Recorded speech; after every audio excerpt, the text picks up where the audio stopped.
With agriculture being the #1 industry in our state and tourism being #2, it only makes sense that agritourism is becoming big business in Georgia. Yeah, and recently operators gathered in Rome for the association's 3rd annual conference to get an update on the industry. Damon Jones was there and has the story.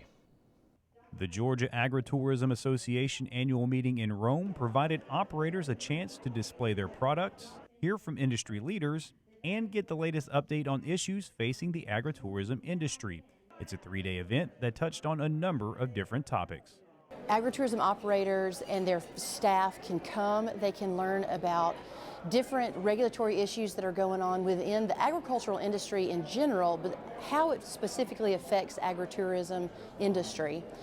Things like CUVA, the GATE program, even working with your local tax assessors and your local tax government.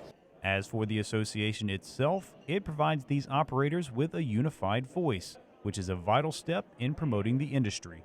For me to be able to go with somebody that's having problems in a county or bring some association representative, it's so powerful to be able to say, hey, look at the tax dollars that we're creating, and there's just great benefit in jobs, green space, in tax revenues and everything else in a community to support agritourism. And what better time than now to consider this type of operation, as you can spread the story of agriculture to a willing audience while also maximizing your earning potential. The younger generation, they want to grow their own food. They want to garden in the backyard. They want their kids picking weeds, but they don't know how. They grew up in a neighborhood, and so they're hungry to learn. And farmers are in the perfect position not only to be the teacher and the educator of the millennials and other generations, but also to take advantage of value-added opportunities they have on their farm. And that's one of the main reasons agritourism has seen a rise in interest over the past few years. They want to find ways to utilize that land, for that land to be profitable. Sometimes it's a family member or members wanting to come back and live on that farm.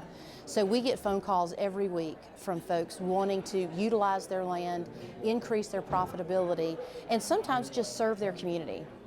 That boost in interest was apparent at this year's conference, where the increase in attendance provided better opportunity to network. Agritourism operators are farmers at heart. When they start talking, they start sharing stories, which leads to more stories. Then they get to find out from each other how they've handled issues, how they've overcome hurdles, how they've implemented successful programs or marketing schemes. And that camaraderie is important for these operators, as they know they have a number of different people they can count on. I want them to leave knowing that they're not alone. There's an entire industry of other agritourism operators that are facing the same exact scenarios every day, and they have a friend. They have people that they can talk to and share with and find answers from. Reporting from Rome, I'm Damon Jones for the Georgia Farm Monitor.